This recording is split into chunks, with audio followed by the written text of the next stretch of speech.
Hello, this is Impact Tuition. Welcome to our lesson on IFRS 16 Leases.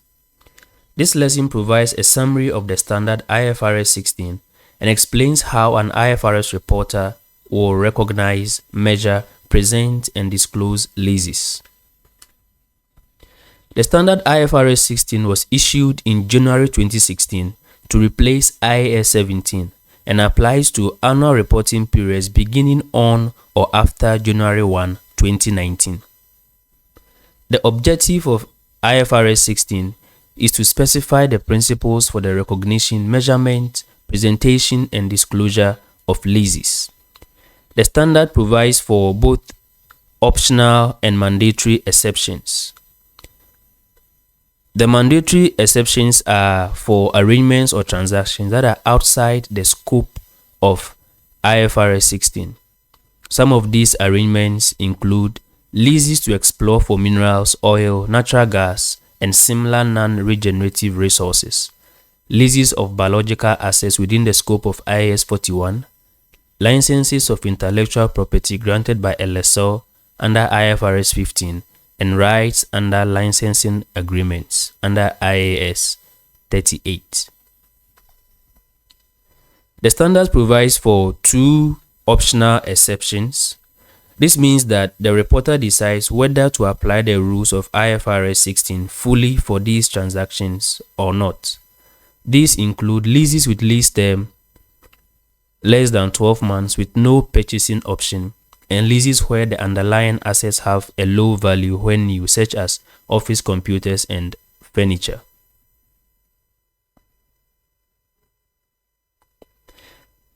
These transactions are accounted for on a straight line or other systematic basis.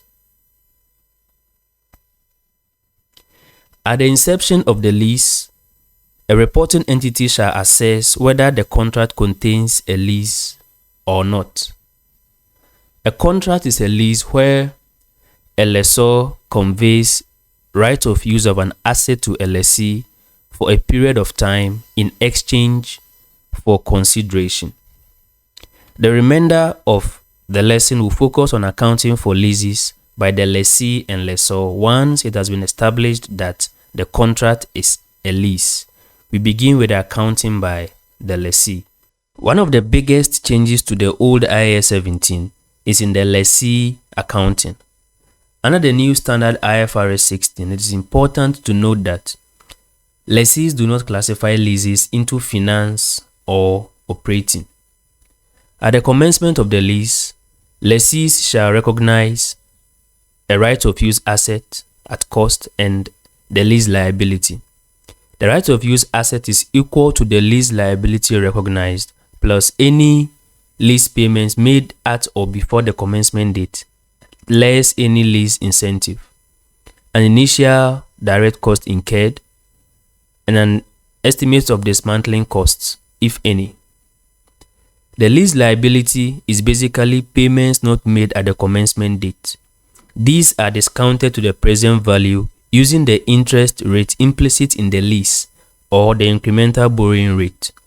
Payments not made at the commencement date may include fixed payments, variable lease payments, residual value guarantees, the exercise price of a reasonably certain purchase option, and lease termination penalties. So these are taken care of at the commencement of the lease.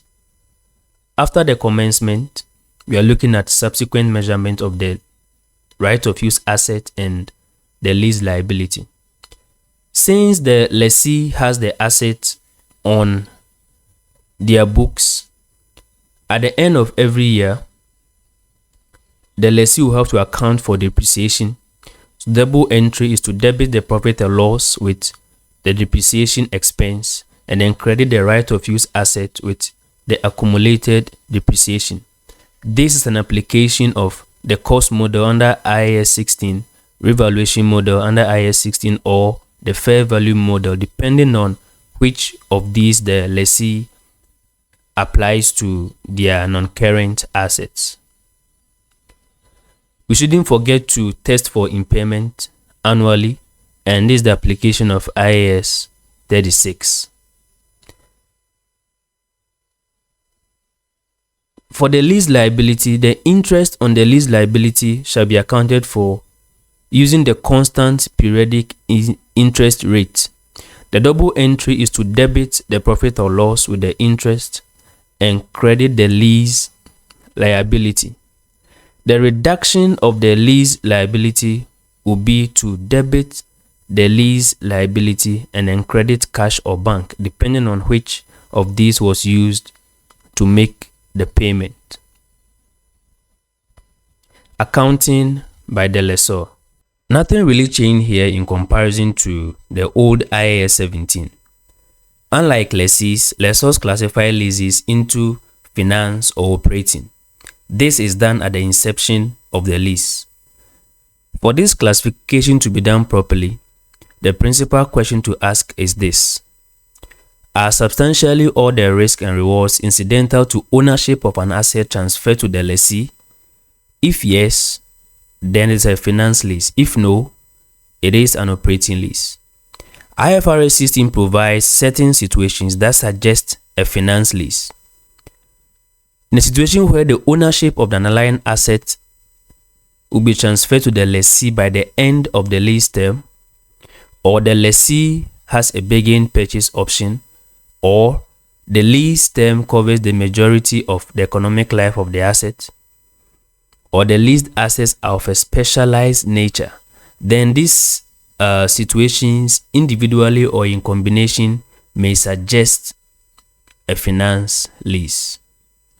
Accounting for the finance lease by the lessor. At the commencement date, the lessor will recognize the lease receivable. That is the debit side of the entry. And this is basically the net investment in the lease, and it's made up of the fixed payments, variable lease payments, residual value guarantees, the exercise price of reasonably certain purchase option, and the lease termination penalties. These are payments not made at the commencement date and should be discounted at the interest rate implicit in the lease. In addition to this, the lessor will add any initial direct cost incurred. The credit side of the entry will be the leased assets or the underlying asset of the lease. After commencement, the lessor will be receiving lease payments and will have to split these payments into the reduction of the lease liability and a finance income. The debit side of the entry will be to debit cash with the lease payment received, and to credit the lease receivable and credit profit or loss with the interest income.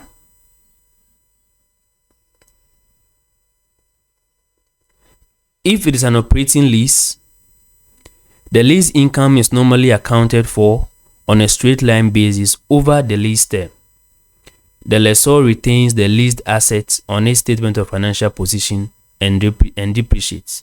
So the accounting for operating lease is very much straightforward. Sale and leaseback. A sale and leaseback transaction occurs when one entity, the seller, transfers an asset to another entity, the buyer, who then leases the asset back to the original seller, who now becomes the lessee. The companies are required to account for the transfer contract and the lease, applying IFRS 16. However, consideration is first given to whether the transfer of the asset is a sale under IFRS 15, revenue from contracts with customers. If the transfer of the asset is a sale, meaning that control of the asset has been transferred, then the seller, who is also the lessee, will derecognize the asset and recognize the sale at fair value. Recognize the lease liability at the present value of lease rentals. Recognize a right of use asset as a proportion of the previous carrying amount of the underlying asset, and recognize the gain or loss on rights transferred to the buyer. The buyer, who is also the lessor, will recognize the purchase of the asset and apply lessor accounting like we have just discussed a while ago. If the transfer is not a sale, the seller will continue to recognize the asset and will also recognize a financial liability, because it is now like more of a financing arrangement. The buyer will not recognize the asset, but to recognize a financial asset. The standard also provides for adjustments that should be made if proceeds are less than the fair value of the asset, or where the lease payments are less than the market rental, in a situation where the transfer is a sale. This brings us to the end of our discussion on IFRS 16 leases. This lesson only provided a summary, so kindly read the standard to learn more, as it contains detailed rules. In our next lesson, we will solve questions to help us apply the rules discussed in this lesson. Feel free to leave your questions and comments in the comment section. Thanks for watching, and see you in our next video.